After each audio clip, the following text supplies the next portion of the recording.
Who actually has control when an AI agent can spend your money, use your software, and speak in a thread with your name on it? On August 20th, Binance, Anthropic, and OpenAI each announced new ways for agents to take action, and that puts the old human confirmation step under pressure in 3 different places at once.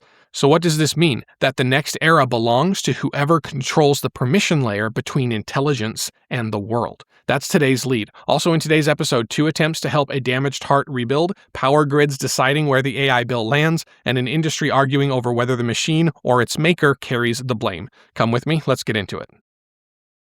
You can now give an AI access to your money, your software, and conversations that other people believe came from you, even as the question of direct versus indirect action thanks to AI is blurring. So who actually holds the key once the agent starts acting? On August 20th, Binance opened parts of its financial infrastructure to AI agents through Agent OS. That system connects apps including Claude, ChatGPT, Codex, and Cursor directly to trading, wallets, payments, and blockchain activity. An agent can place actual trades with actual money. Previously, this was doable with systems like OpenClaw, but now it seems the big labs are moving this way as well. The platform includes configurable permissions and an emergency stop. But TechCrunch reported that Binance considers keeping agents under control largely up to users. And that places a huge job on just one person. Granting an agent trading authority now asks an individual to manage limits and risk that a bank might spread across a whole compliance department. And that same day, Anthropic made its computer use tool generally available on the Claude Platform. That means that developers can now deploy it without the special test access that was required during beta.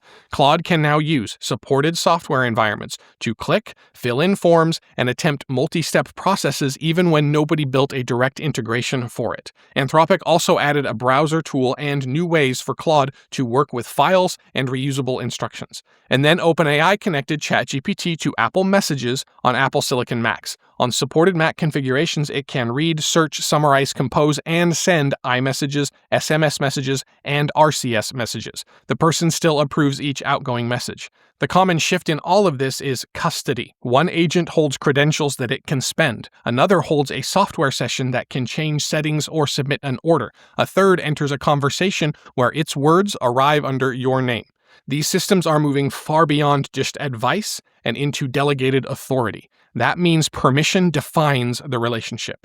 So what does that open up? This reach can help one person handle some operational work that once required additional staff. Someone who can't afford an assistant can still reconcile records, book travel, navigate an old company website, and manage routine customer messages. A one-person business can operate at a scale that used to demand a payroll. That opportunity is now open to people who were priced out. But a control that a platform declines to build doesn't just disappear. Instead, it lands on the person with the fewest resources in the chain. And approval alone won't solve that. We saw days ago how an agent's reach can outrun any confirmation layer. Clicking yes once can inadvertently authorize a process with dozens of later consequences. You have to know specifically what you're doing, and that takes time. So before this can become broadly usable to everyone, the permission layer has to become much clearer. Credentials should cover only one narrow job. Sessions should be easy to revoke. Every consequential action should leave a record that the person can understand. The durable test is really simple. Can you see what the agent did as clearly as it could see what it was allowed to do? That's how these systems become partners people can trust with more of the work. Their reach can keep growing because the person who handed over the key can still easily follow where it went.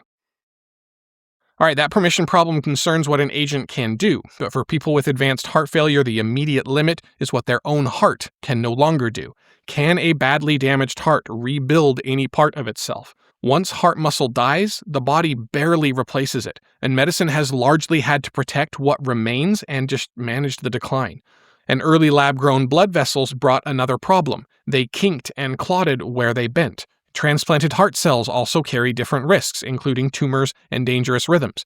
And neither of those approaches has produced actual treatment that people can readily receive today. But 2 new papers moved both of those routes into measurable tests. In the first, researchers built a replacement blood vessel in a lab and implanted it in a sheep without any living cells inside it. An added outer support fixed the kinking and clotting that had defeated earlier versions. The supported vessels stayed fully open at 6 months. 2 sheep reached 550 days after spending the final year without blood thinners. And then, the animals' bodies took over. Their own cells grew the vessel's inner lining and remodeled the implant into living tissue. In burst tests, that new tissue proved able to withstand higher burst pressures than native coronary bypass grafts. So think of the implant as scaffolding that the body gradually turns into the building itself. Now, there are still important checks on this. Vascudyne funded the work, and several authors work for the company or they hold its stock. This also just remains a sheep study. An independent team needs to now reproduce it. Now, the second paper reported a randomized trial in 20 people with advanced heart failure. Half received donor-derived heart muscle cells during scheduled bypass surgery. At 1 year, the researchers saw no tumors and no sustained dangerous heart rhythms. The treated group walked farther, moved more blood through the heart muscle, and grew a thicker wall in the treated area. Now, the costs did show up pretty early. Every treated patient developed a faster heart rhythm during their first week. 2 later developed rhythms that doctors had to reset electrically. The investigators identified that signal as a central issue for a larger trial. So despite the advantages, the heart's standard pumping measure didn't improve, and the scars also didn't shrink. So how much actually changed here? These studies have not shown that doctors can regrow a whole damaged heart, for example. They have shown, though, that 2 parts of the old assumption are ready now for tougher tests. The first team gave the body a structure that it could finish. The second supplied muscle cells that the adult heart simply couldn't make on its own. That difference changes how cardiac medicine works, since doctors have long treated heart damage as a fixed permanent loss, irreversible. Once tissue was gone, the practical question just became, how long could the remaining heart compensate? Now researchers can ask a different question entirely, with actual concrete measurements. What can the body rebuild if we supply the missing structure or cells? Now, the rhythm problems of that second paper, of course, prevent this from just being a simple celebration, and the company ties around the graph study also make outside replication extremely essential. Those checks are there to protect patients at a stage when a promising direction can still fail. But still, something major has shifted here. A damaged heart is entering trials as something that may be partly repairable. 2 independent routes can now succeed or fail on evidence, and each result will tell the next team where to push. All right, those heart studies make each risk visible. On the power grid, households are exposed when utilities hide a hyperscale data center's cost inside everyone's bill. Are grid operators finally making the new load of data centers actually carry more of the cost? Texas shows why this question can't wait. ERCOT, which runs most of the state's grid, is considering roughly 474 gigawatts of large load interconnection requests. State officials say about 90% comes from data centers. That total is more than 5 times the state's record peak demand. And a lot of those requests are speculative. Companies may submit the same proposed campus at several different sites while they still decide which one to build at. If grid planners treat every application then as a finished project, then they reserve scarce capacity for data centers that may never actually exist. ERCOT is auditing roughly 300 proposed data centers of at least 75 megawatts in its Batch Zero process. It aims to file an audit report with state regulators by December 10th, even though the Batch Zero interconnection study won't be finished until at least April 9th of 2027. Now, the Tennessee Valley Authority is answering through price. Data centers will leave its manufacturing rate class and pay about 10% more, phased in over 3 years. New projects also face upfront capacity commitments near $1.5 million per megawatt. TVA Chief Executive Tom Rice said that the price reflects the incremental capacity that needs to be added to the grid that's not covered in the base rate. TVA says that data centers already consume about 1/5 of its industrial power, and that share is expected to double by 2030. Other operators are working on the supply side. Federal regulators approved a plan for the Southwest Power Pool to reroute electricity by opening and closing existing circuit breakers. Instead of building a new line every time power hits congestion, the grid can find a clearer route through wires that are already in place. A study by New Grid, SPP, and Brattle found this approach could eliminate historical operating limit violations for 3/4 of the constraints that it analyzed. It found congestion savings of $18 to $44 million a year. The region's congestion costs have averaged at about $1.6 billion a year, though, over the past 3 years. Now, PJM, the grid operator across parts of the Mid-Atlantic and the Midwest, also reopened a path letting new power sources use connection points already studied and built. And separately, a UC Berkeley estimate found room for roughly 150 gigawatts of solar, wind, and storage through these existing points. Now, that's the answer taking shape. Audit the demand, price its actual cost, and recover capacity hidden inside the existing grid. So what does this change for the rest of us? The AI build-out needs power. You can't pretend that the demand will just disappear, and if a powerful community blocks one project, it can simply move to places with fewer lawyers and less political leverage. The fair question then is who pays and who gets to refuse. TVA's new rate places more of the expansion costs on the data centers actually driving it. ERCOT's audit keeps speculative applications from tying up capacity, and grid rerouting and reused connection points create room without waiting years for every single new wire. Now, none of that removes the need to build generation and transmission now, but it does make the build-out that is happening more honest. Could a data center leave for a weaker jurisdiction that offers cheaper power and shifts the bill onto residents? Yes. That is why local pricing changes need to spread into a common expectation. A hyperscale load should arrive with money for the capacity that it requires. This is the grid learning to meter a new kind of demand. It can welcome the compute while keeping households from having to subsidize it through hidden charges. And once costs and actions become visible, then responsibility gets much harder to pass downstream.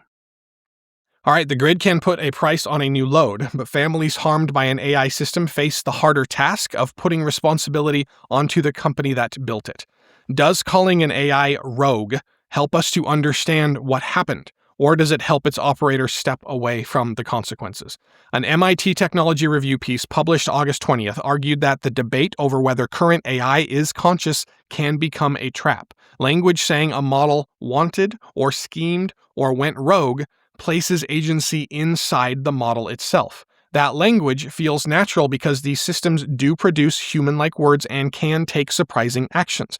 The systems are general enough and skilled enough that a company cannot pre-write every single output from a generative model. But the system still entered the world through the choices that people made. Someone chose the training process, the system design, the permissions, and the monitoring. Someone decided what the system could reach and how long it could act before someone else intervened.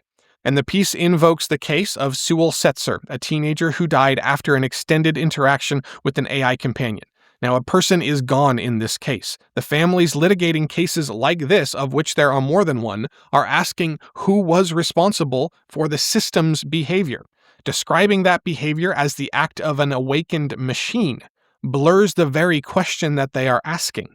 This is not to say that the question of AI consciousness or some kind of ontology is closed. Far from it, it's not closed. However, it is a very convenient argument for AI labs to reach for whenever harm happens to be done. The cleaner account then follows the decisions. What environment did the operator leave open? What did the company let the system do? What warnings could it see and when?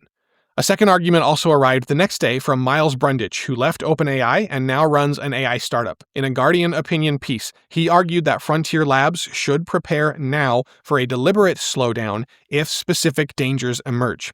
He argued that labs need the capacity to reduce speed when the evidence requires it. This is not a call, he said, for the whole field to stop now. And that distinction is important because it determines who benefits. A blanket slowdown would give today's largest labs more time to secure their lead and make entry harder for everyone else. In other words, it could preserve concentrated control while pretending to be caution.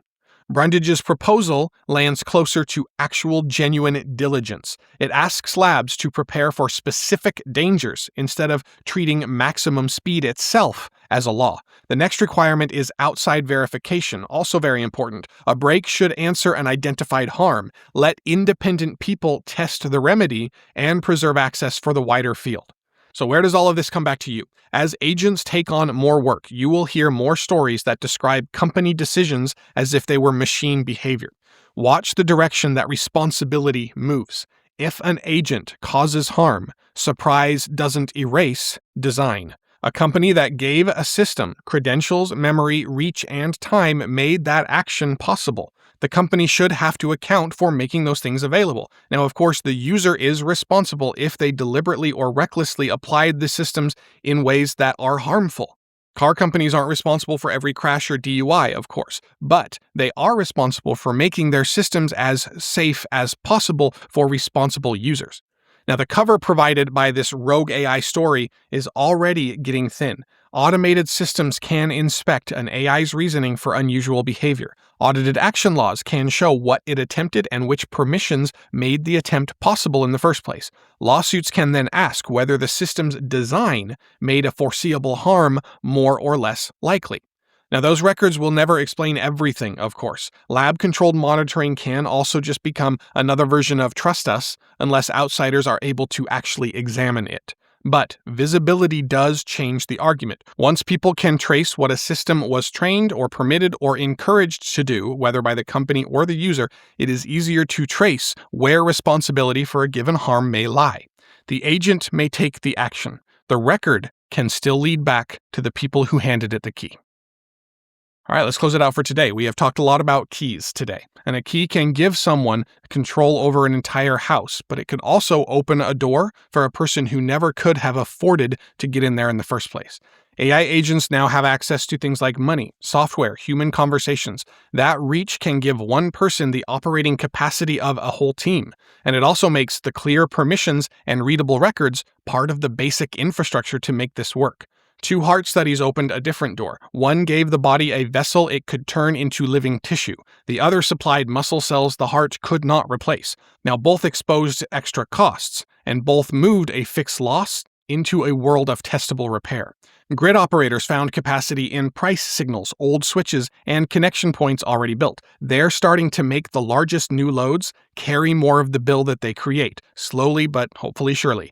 And the industry's language is coming under pressure. Calling a system rogue cannot settle who is responsible when the permissions, incentives, and monitoring all came from its operator.